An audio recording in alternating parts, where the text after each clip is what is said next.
Good evening, and thank you to all my friends from the media who've made it here. I am usually known as a person from Malayalam cinema taking Kannada cinema to Kerala. Actually, for a change, I have had an opportunity to bring Malayalam cinema to Karnataka, and I'm very happy about that.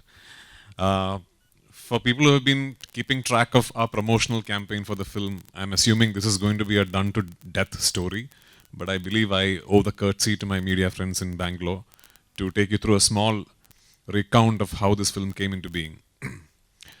So this, of course, by now you all know, is a true story.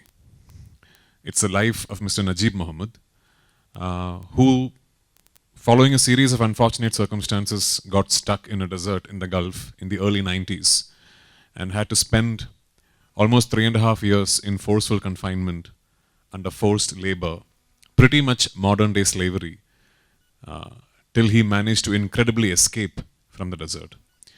And later on in 2008, following months and years of research and documentation,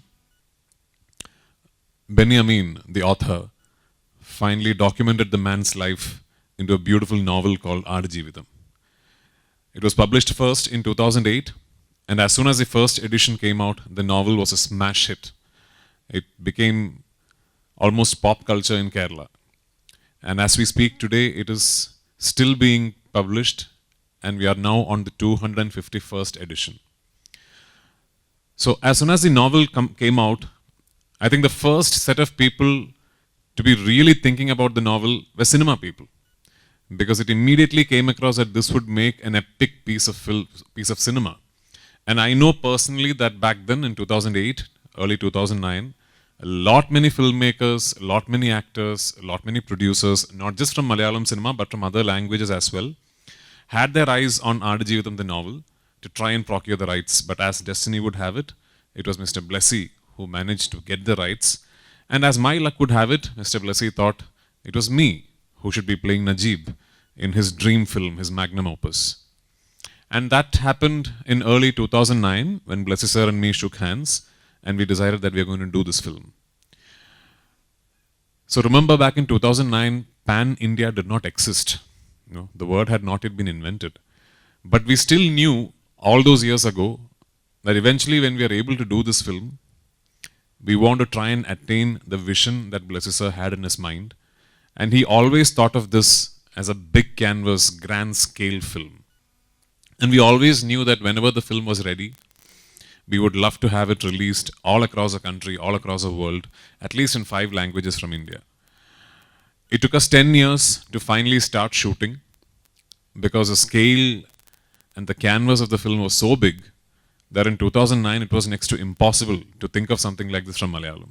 So it took Blessy sir 10 years to finally bring about all that was needed to do something like this. In 2018 we started shoot, and unfortunately in between the shoot COVID-19 happened and the world came to a standstill and we had to stop shoot.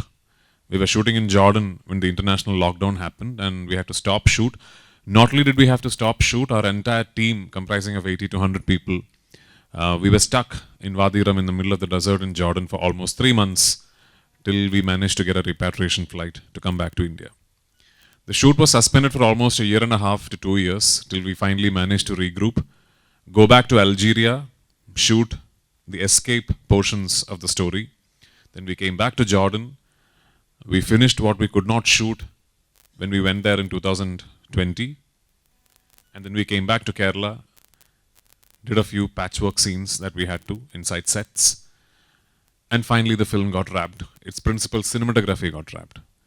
Following that, there was 1.5 years of post-production. And as we sit here on the 28th of March, a 16-year-long journey, most likely one of the toughest films to have ever been made, at least to my knowledge, and a very, very challenging piece of cinema is being presented before you. And I'm so happy that we have managed to bring the film to the audience in 5 languages. And of course, when it came to the Kannada version, I did not even have to think. With Hombale and me, we are friends, we are co-associates, and Vijay Kirigandu sir is a very close friend. Frankly, I did not ask him if he will distribute the film. I told him, you are distributing the film. And him being him, he said, okay. We have worked as hard as we can in the Kannada version as well.